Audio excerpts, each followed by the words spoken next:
L'ambassadeur du Zaïre qui avait tué accidentellement 2 enfants va pouvoir être jugé. Le président Mobutu vient de mettre fin à ses fonctions. Crédit foncier, la tentative de conciliation n'a toujours pas donné de résultats concrets. À Lyon, la justice décide que la gare est interdite aux fumeurs. Le président de la République installe la commission chargée de réfléchir à une réforme de la justice. 24 millions de faux billets pour payer un grand bijoutier parisien. Et puis, cinéma, tiré à part, c'est le premier film du journaliste Bernard Rapp. Madame, Monsieur, bonsoir. Le président zaïrois Mobutu, actuellement en France, a annoncé cet après-midi qu'il mettait fin aux fonctions de son ambassadeur à Paris qui, au mois de novembre dernier, souvenez-vous, avait tué accidentellement 2 enfants dans les rues de Menton. L'immunité diplomatique étant levée, rien ne s'oppose plus à son jugement par un tribunal français. Olivier Théron, Isabelle Staes. J'avais sous les yeux 2 documents qui confirment ce que, officiellement, je vous avais dit. Le maréchal Mobutu a tendu à Jean-Claude Guibal, le maire de Menton, l'annonce officielle de la démission de Ramazani Baya. Une démission qui signifie la perte de son immunité diplomatique. Plutôt que d'attendre une hypothétique décision du Parlement zaïrois, Mobutu, en accord avec l'ambassadeur lui-même et le gouvernement français, a préféré régler le problème différemment. Ramazani Baya, déchu de son immunité, aurait déjà demandé un visa pour venir en France prochainement. Et je vous annonce en même temps que d'ici la fin de la semaine, l'ambassadeur sera là. En prenant cette décision, le maréchal Mobutu s'oppose à l'avis du gouvernement et au Parlement zaïrois. Côté français, en revanche, le maire de Menton se félicite de la décision. Le président Mobutu a pris là une décision exceptionnelle et courageuse. Je crois pouvoir dire qu'il a prise en liaison directe avec le président de la République française et le Premier ministre, avec Jacques Chirac et Alain Juppé. Les familles et le comité de soutien n'auront donc plus à manifester comme la semaine dernière, puisque la justice pourra être rendue prochainement. Avec nous en direct d'Angers, le père de l'une des victimes, Patrick Lenoir. Monsieur Lenoir, bonsoir. Bonsoir. Alors bien sûr, rien ne vous ramènera à votre enfant, mais je suppose tout de même que vous êtes satisfait ce soir? Disons que je suis satisfait, c'est vrai, parce qu'on attendait depuis très longtemps cette décision. Bon, je dirais que pour moi, aujourd'hui, c'est l'aboutissement d'une longue et pénible bataille pour obtenir cette levée d'immunité. Pour moi également, je dirais que c'est une grande victoire à la mémoire de mon fils. Je voudrais également dire que c'est une grande victoire pour le peuple français en général qui a su nous soutenir depuis le début de ce drame. Et je dirais également que je souhaite maintenant que la justice fasse le nécessaire afin que M. Ramazani soit jugé comme un citoyen normal. Je suppose que vous pensez comme nous que rien ne s'oppose plus donc désormais au jugement de l'ancien ambassadeur du Zaïre à Paris. Non, effectivement, je pense que maintenant, d'après les déclarations donc, de M. Mobutu et le document officiel qu'il a remis à M. Guibal, le maire de Menton, plus rien ne s'oppose maintenant au retour de l'ambassadeur sur le sol français et à son jugement par une juridiction française. Monsieur Lenoir, je vous remercie de votre témoignage. La victoire des anti-fumeurs à Lyon. Désormais, la SNCF se voit obligée par la justice d'interdire de fumer dans toute la gare, sauf un ou plusieurs espaces qui sera expressément réservé à ces fumeurs. Didier Guyot, Olivier Jacquelin. La gare de la Part-Dieu ne respecte pas la loi E20. Selon les magistrats lyonnais, il y aurait trop de liberté laissée aux fumeurs. La signalisation indiquant qu'il ne faut pas fumer dans ce lieu public est insuffisante et la présence de cendriers les inciterait d'ailleurs à le faire. En conséquence, la SNCF se voit condamnée. Les fumeurs devront se regrouper dans des zones réservées. Intolérance, protestent ces derniers. Je trouve qu'on a aussi le droit de fumer, surtout si on respecte ses voisins. Et j'estime qu'on n'a pas à nous mettre des lieux comme ça, nous parquer pour qu'on fume notre cigarette. En plus, c'est l'horreur, c'est de fumer minable. Donc non, qu'on n'en arrive pas à ce que font les Américains. J'estime que, encore une fois, c'est un homme de ma génération qui vous parle, que nos espaces de liberté se réduisent. Pour les associations anti-tabac, ce jugement est une victoire incontestable, un jugement qui pourrait faire jurisprudence. Ainsi, des centres commerciaux ou des bâtiments publics où l'on fume pourraient être eux aussi attaqués en justice. S'il y a des gens qui aiment fumer, eh bien écoutez, qu'ils fument, mais qui ne gênent pas les autres. Moi j'ai un slogan que j'aime bien, on fume dehors, pas dedans. Jusqu'à présent, je n'ai jamais eu personnellement de réclamation de clients ou de personnes qui passaient dans la gare étant incommodés, vu les volumes et les courants d'air, des problèmes de fumée. La SNCF a maintenant 1 mois pour faire appel. Elle se dit prête à faire des efforts, mais elle reste persuadée qu'il s'agit là d'un bien mauvais procès.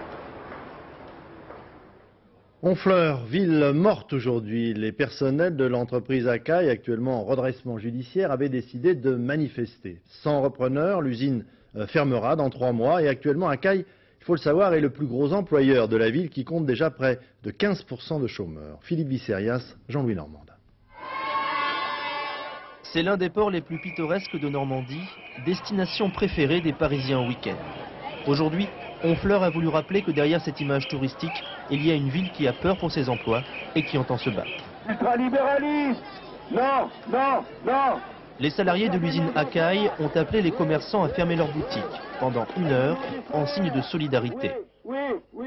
Cette journée aussi, elle est faite pour marquer un petit peu que nous sommes totalement abandonnés, livrés à nous-mêmes, sans salaire, sans fourniture pour pouvoir travailler. Parmi les manifestants, Aline Morin, 15 ans de carrière chez Akai. L'année dernière, elle a été licenciée, victime de l'un des 2 plans sociaux qui ont déjà provoqué le départ de plus de la moitié des salariés. Aujourd'hui, elle vient soutenir ses anciennes collègues de travail. Je le vis avec eux de toute façon. Moi je partage leur angoisse. 3 fois par semaine, Aline se rend dans cette ancienne école maternelle. C'est là que se retrouvent tous ceux qu'Akai a laissés au bord du chemin. Ici, l'antenne de reclassement propose des emplois pour ceux qui ont été licenciés par l'usine. Mais à Honfleur, il y a déjà 14,7% de chômage. Et comme Aline, la moitié des victimes du dernier plan social n'ont toujours rien trouvé. Tant qu'il y a des réponses au courrier, même qu'elles soient négatives, tant qu'il y a des réponses, on ne peut pas perdre espoir comme ça. Faut se bouger, faut réagir. Aline habite depuis 20 ans dans la région. Aujourd'hui, pour trouver du travail, elle est prête à partir. Honfleur, c'est beau à visiter, très beau, mais pour y vivre, dur, très dur. À Paris, au 5e jour de l'occupation du siège social du Crédit Foncier de France, la conciliation engagée n'a toujours pas abouti et le gouverneur de la banque reste retenu par ses salariés. Luc Bazizin, Gilles Leblair. C'est derrière cette porte que le gouverneur du Crédit Foncier, Jérôme Messonnier, a déjà passé 4 nuits et ce n'est pas fini. Sa seule sortie dans la journée, la cantine de l'entreprise. Quand il s'y rend, quelques représentants du personnel le suivent de près. Lui refuse maintenant de s'adresser à l'intersyndicale tant qu'il sera séquestré. Désormais, c'est donc le seul endroit où il croise le regard de ses employés. Ce matin, nouvelle étape. Une délégation des salariés a été reçue par le conciliateur nommé hier par Alain Juppé. Avant toute discussion, il demande aux grévistes du foncier de libérer leur gouverneur. J'ai dit que c'est d'une prise d'otage soft, mais quand même d'une prise d'otage, que ça rendait difficile les discussions au fond. Je ne pense pas qu'ils étaient très étonnés de ma position. Pour commencer sa mission, M. Rouvillois demande à ce que le gouverneur et son comité exécutif soient libres de leur mouvement. Réaction sans équivoque. À son tour, l'intersyndicale pose des conditions. Nous mettons un autre préalable. Nous avons demandé à ce monsieur de demander au pouvoir public d'avoir des assurances que pendant les rencontres, les réunions que nous aurons avec lui, sera stérilisé ce processus qui a été enclenché de liquidation de l'entreprise. Économiquement, on a démontré que l'entreprise est viable. Et bien maintenant, on n'attend plus que les pouvoirs politiques cessent avec leur acharnement. Le siège continue donc au Crédit Foncier en attendant de trouver un terrain d'entente pour entrer dans la phase de la négociation.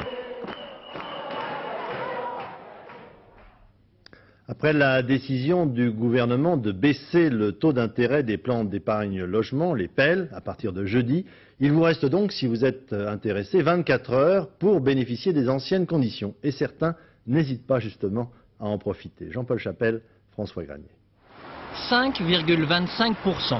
La rémunération alléchante s'affiche encore en gros caractères. Les contrats souscrits avant jeudi donnent droit à ce taux garanti pendant toute la durée du plan d'épargne logement, une durée qui varie de 4 à 10 ans. Du coup, le placement chouchou des Français fait des émules de dernière minute. Je vais en ouvrir un deuxième pour mon fils ce matin, puisque les taux vont baisser et donc j'ai voulu profiter un petit peu des derniers moments. Ça permet de faire une acquisition immobilière, ça permet de faire des travaux, donc c'est très intéressant. Dans cette agence bancaire, ce sont les conseillers eux-mêmes qui appellent leurs clients pour leur faire profiter des conditions antérieures. Prenez date aujourd'hui, vous ouvrez avec le minimum 1500 francs, 300 francs par mois, et puis on se revoit dans quelques jours pour voir de quelle façon on peut optimiser votre contrat. C'est un produit de placement. Pourquoi? Parce qu'à 5,25 sur le marché, il n'existe pas de produit qui, sur une durée aussi courte de 4 ans, donne des intérêts aussi importants garantis. Ceux qui n'ouvriront un plan d'épargne logement qu'à partir de jeudi se consoleront en pensant aux conditions d'emprunt. À l'issue du contrat, le prêt auquel ils ont droit passe au taux avantageux de 4,8% au lieu de 5,54% actuellement. Les députés ont entrepris aujourd'hui de débattre de la réforme de la SNCF qui sera divisée en 2 établissements, si c'est voté. L'un qui gérera l'infrastructure ferroviaire, l'autre, la SNCF, qui n'aura qu'un seul souci, faire voyager plusieurs centaines de millions de Français par an.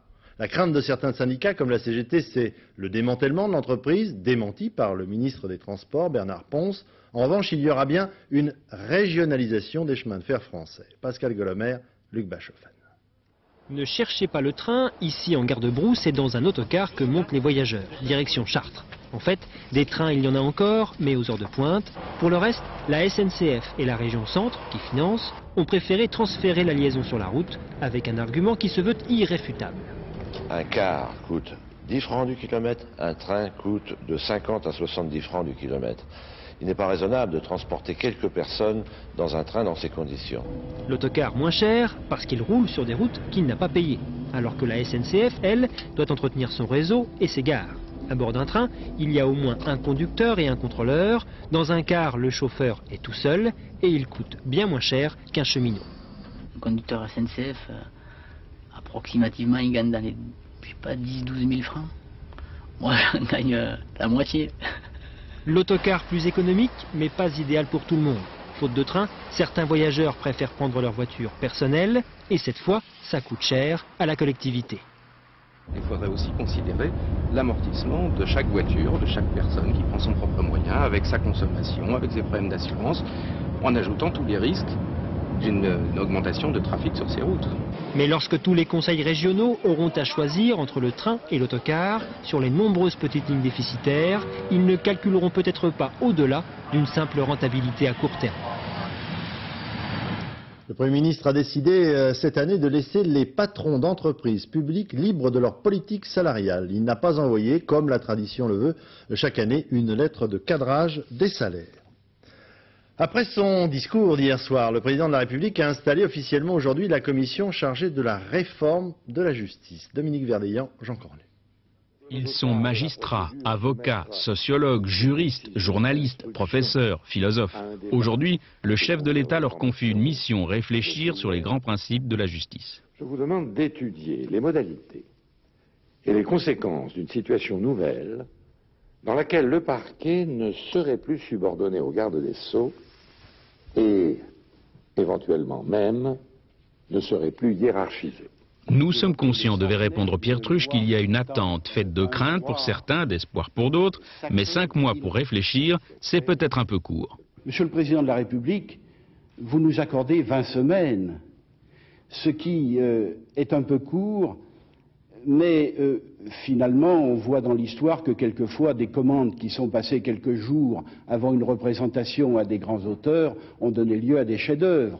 Aucun commentaire à la sortie de l'Élysée où symboliquement s'est tenue la première séance de travail. Garder le silence est une des règles fixées par le président Pierre Truche, et ce afin d'être à l'écoute et d'étudier les exemples qui viennent de l'étranger. Avant la mi-juillet, les 21 membres de la commission reviendront à l'Élysée pour faire part de leur intime conviction.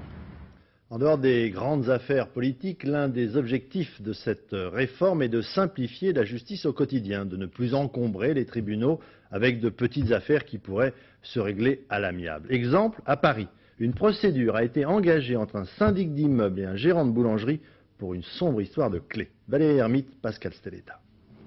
C'est l'histoire d'une boulangerie comme une autre dans un petit coin de Paris. Son gérant, M. Saïdan, pourrait être un boulanger heureux comme d'autres, sauf que M. Saïdan a un problème, un gros problème de clés. Par exemple, là on a un problème, on a un porte de secours qui est fermé, il est condamné carrément. Qu'importe, somme toute, car les vieux immeubles de la capitale regorgent de ressources cachées. Un dédale qui va du fournil en passant par les caves et qui donne sur une autre porte. Zut, elle est aussi fermée. Ah bah si elle peut, je sais pas, on sort par la porte d'un magasin. Et si elle peut en haut? Ah, en haut, bah je sais pas. Là je sais pas, on descend en bas, on est bloqué. Après avoir demandé pendant 4 ans les fameuses clés, M. Saïdane s'est mis à refuser de payer les charges de l'immeuble. Branle-bas de combat, commandement à payer, refus tant qu'il n'a pas les clés, assignation en justice, jugement en première instance, puis appel. Maintenant, ça devient une grande affaire, pourtant que on pensait que ça va s'arranger à l'amiable, gentiment. Jusqu'à aujourd'hui, c'est pas résolu. Cette situation est une caricature judiciaire. C'est une situation où le ridicule confine à ce point à l'absurde que le bon sens a définitivement déserté le prétoire. Saisie, la justice a dû néanmoins traiter le litige. Un expert va être dépêché sur les lieux. Sa mission, entre autres, donner son avis sur les clés réclamées et les préjudices éventuels pour l'une ou l'autre des parties. Résultat, des années de procédure, le labeur d'avocats, de juges, de greffiers, d'experts pour 2 clés. Pour être tout à fait exact, il faut dire qu'il existe déjà un système de médiation pénale qui permet d'éviter justement d'aller jusqu'au procès. Reportage cet après-midi au tribunal de Villeurbanne. Benoît Gadret, Jean-Claude Martin. Est-ce que vous savez exactement ce que c'est que la maison de justice, et à quoi elle sert et quel est son but? À gauche, l'accusé. Les faits se sont déroulés dans un supermarché. Le jeune homme employé dans une société de nettoyage a porté des coups sur cet agent de sécurité, ici accompagné de son avocat. Le médiateur, un magistrat en retraite, entreprend sa conciliation en rappelant la loi et les faits. Alors, vous dites ceci. Ma mère qui travaille avec moi fait un malaise. J'ai pété les plombs. J'ai sauté sur l'intéressé avec l'intention de le frapper, mais je me suis contenté d'une gifle. Alors, vous avez 21 ans. Oui. Bah, vous dites que vous avez pété les plombs, mais est-ce que ça justifiait quand même? On vous avait pas fait d'observation particulière, on vous avait pas... Hein? C'est mon patron qui était un peu derrière moi, déjà que j'étais un peu énervé, et puis il m'a menacé de me virer si je faisais pas bien mon boulot. Et... Ah, il vous a menacé de vous virer si vous n'avez pas fait votre boulot, mais alors c'était pas le meilleur moyen de conserver votre boulot, ce que vous avez fait entre nous, parce que vous avez été licencié tout de suite. Donc je crois que vous avez perdu votre emploi. Oui. Non, je crois que c'est largement suffisant. Par conséquent, ce que nous souhaitons en revanche, c'est que pour qu'il prenne quand même conscience de la portée de ses actes, c'est qu'il s'engage à verser une somme à une œuvre caritative. Grâce à l'esprit conciliant de la victime, un arrangement est trouvé. Une peine de principe, un don de 1000 francs à verser au Relais du Cœur. Je pense que là, sa punition, quoi, il a compris, il a perdu son emploi, donc il a une somme à payer à une association. Je pense qu'on peut pas aller, on n'est pas là pour enterrer, quoi. On n'est pas là pour... Il a été puni. Pour moi, il a été puni tout simplement. 2/3 des dossiers traités dans ce bureau sont ainsi réglés à l'amiable. Ici, un procès aurait nécessité un délai de 8 mois. La médiation a permis de rendre justice en seulement 6 semaines. Tenez-vous tranquille. Tenez-vous tranquille. Les députés, eux, se sont engagés aujourd'hui dans une autre réforme de la justice, celle des cours d'assises. Jusqu'à présent, les jurés qui statuaient au nom du peuple français ne laissaient aucune possibilité d'appel aux condamnés. Ce qui devrait changer, et du même coup, la responsabilité des jurés, qui ne sont que de simples citoyens, s'en trouverait quelque peu allégée. Reportage Thierry Curtet, Pascal Stelletta. Ils ont été tirés au sort. Ils sont devenus magistrats d'un jour. Leur décision est souveraine. Aujourd'hui encore, elle ne se discute pas. Votre décision, c'est la plupart du temps et presque toujours la décision définitive. Elle ne sera pas remise en cause. Un poids très lourd pour des citoyens ordinaires. Pour toute préparation, une matinée de discussion avec le président de la cour d'assises.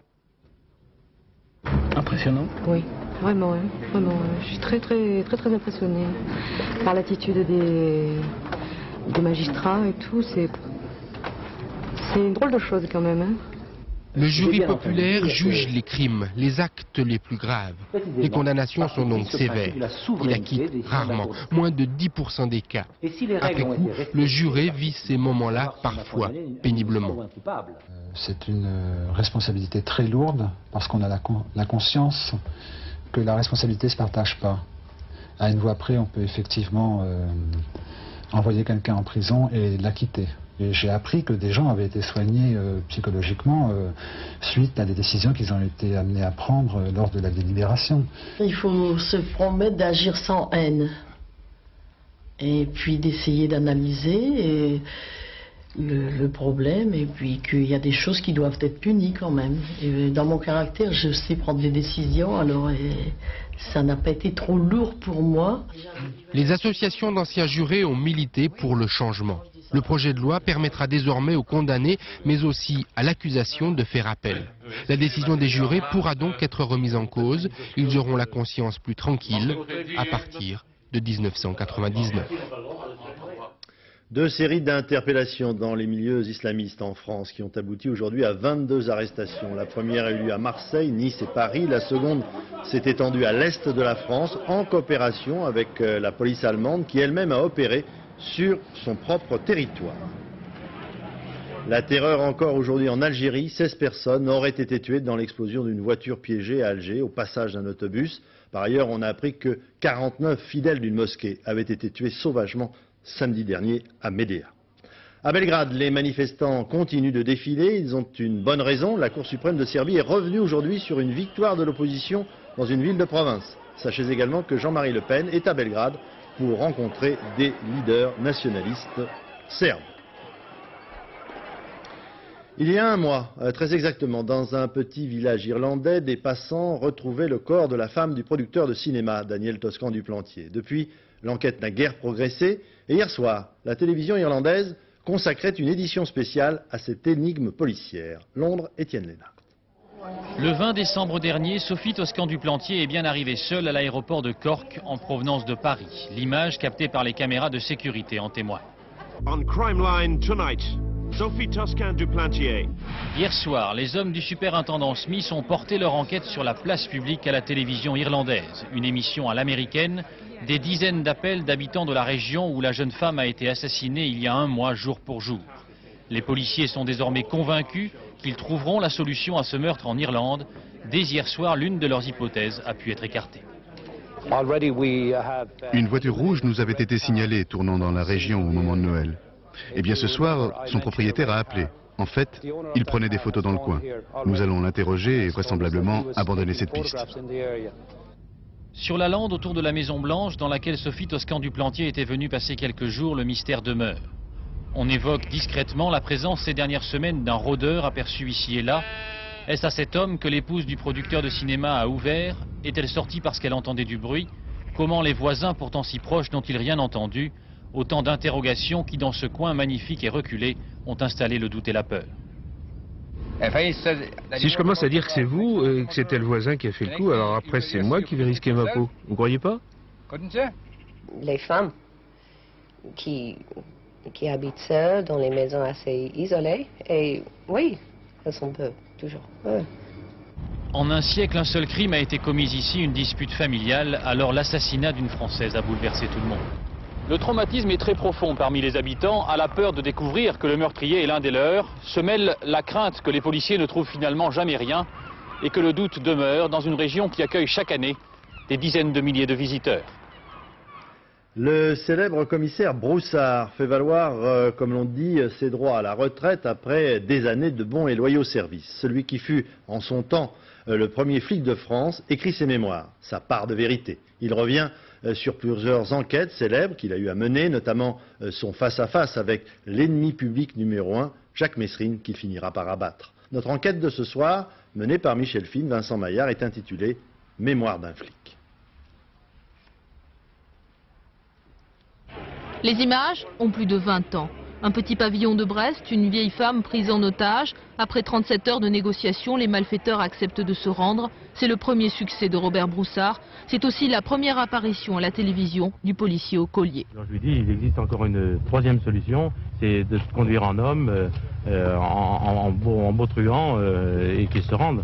Broussard est commissaire à l'anti-gang. Il va profiter de ce succès naissant. Un mois plus tard, dans un appartement, il se trouve face à Jacques Messrine. L'ennemi public numéro 1 connaît Broussard de réputation. À la fin, il m'a lancé un défi en disant si tu es aussi dur qu'on le dit, est-ce que tu serais capable de venir me chercher seul, sans armes, sans gilet pare-balles? Et je dis oui, moi je suis capable de venir seul, sans gilet pare-balles, te chercher. Et toi, est-ce que tu serais capable de sortir sans armes?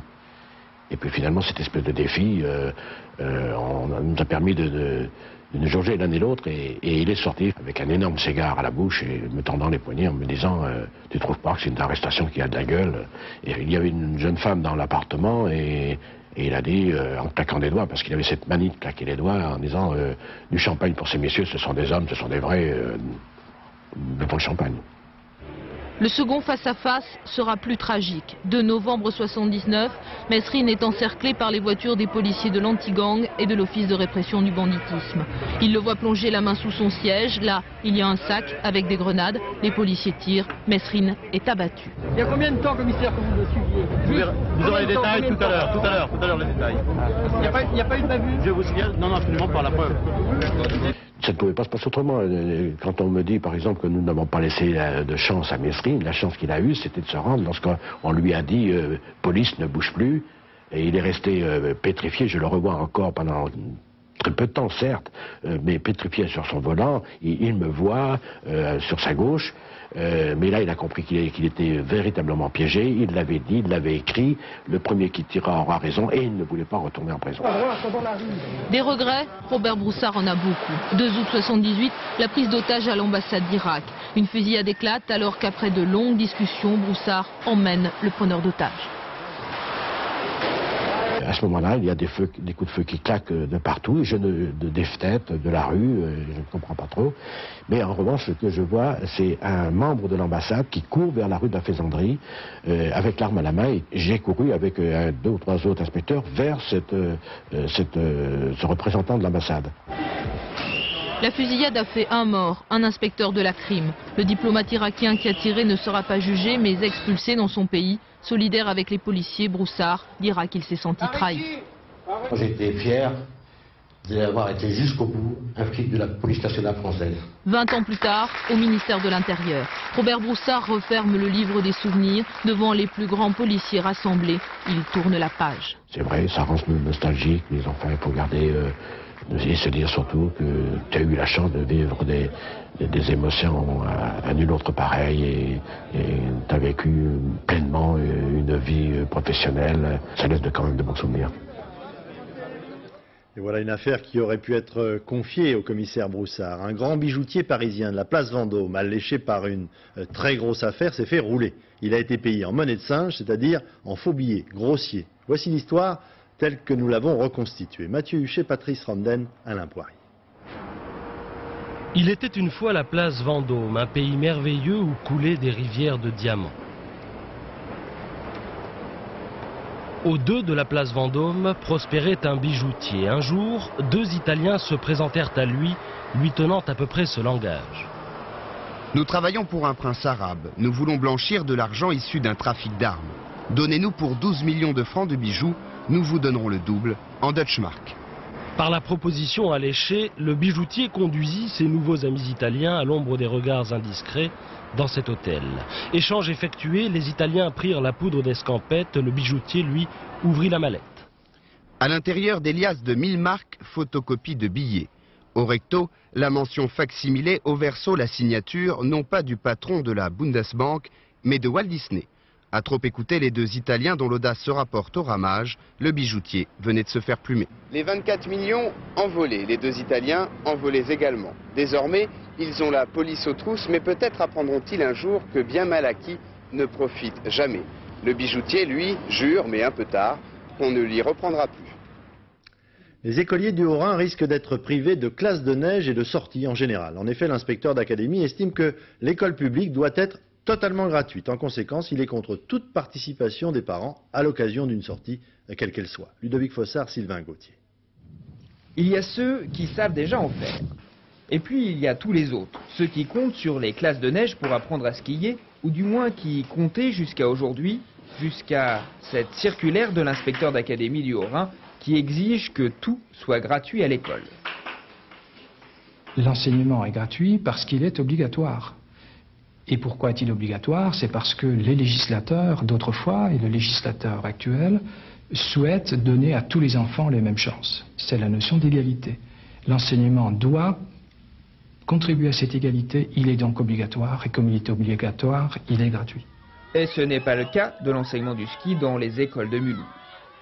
Les parents de ces enfants payent 20 francs la journée de neige. 20 francs, c'est pas cher, hein, je trouve pas ça cher, pas du tout.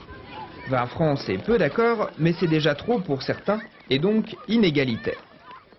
Résultat, les directeurs des écoles primaires de Mulhouse ont suspendu toutes les activités de ski car ils n'ont pas les moyens de les payer, en comptant seulement sur les collectivités locales. J'aimerais bien que la mairie me permette de financer le tout, parce que là on est un petit peu obligé de faire appel aux parents, et bon, à partir de maintenant je crois qu'on ne pourra plus le faire.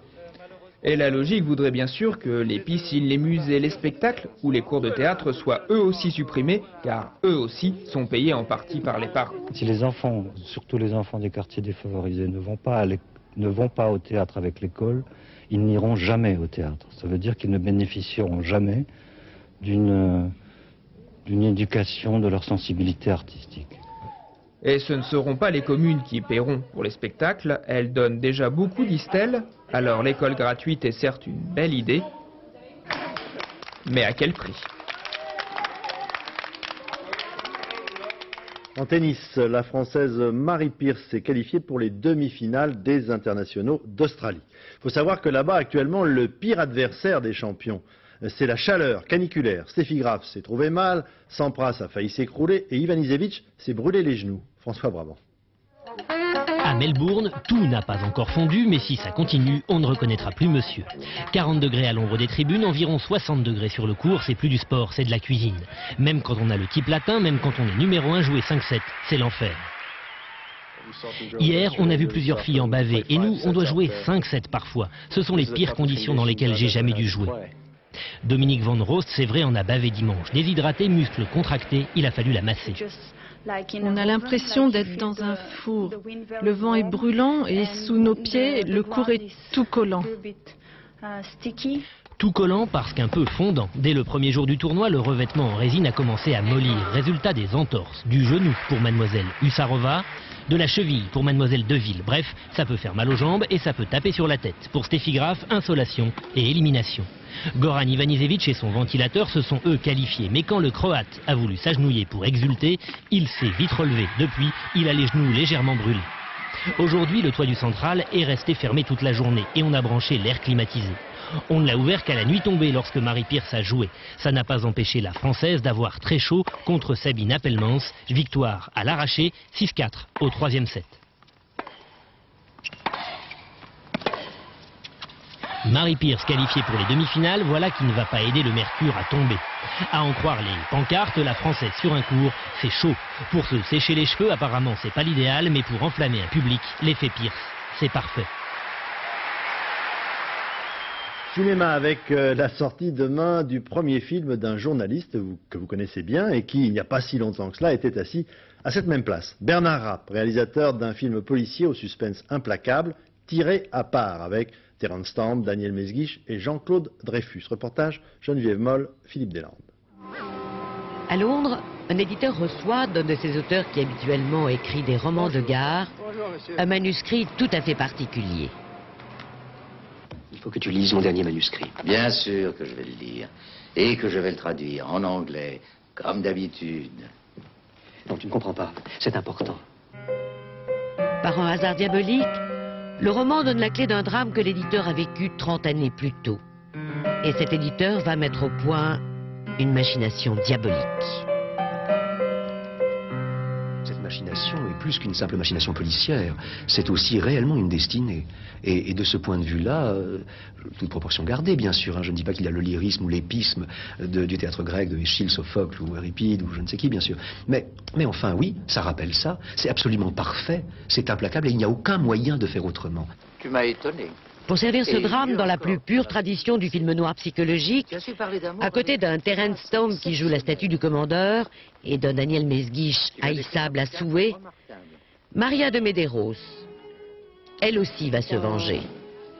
Et Jean-Claude Dreyfus, portrait craché du grand éditeur parisien. Si vous êtes universel, Nicolas, oui, on peut vendre plus. Il y a dans ce premier film de Bernard Rapp non seulement une mise en scène sans faille, mais aussi une direction d'acteurs de vieux routiers.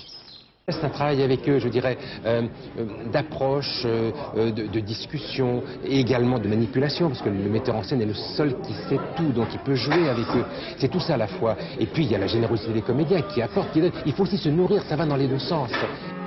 Enfin, si vous voulez savoir comment un livre peut tuer, allez voir Tiré à part.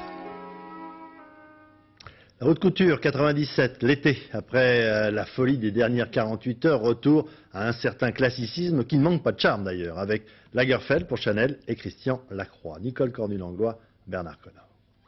Le pantalon large a remplacé la jupe étroite dans le nouveau tailleur Chanel.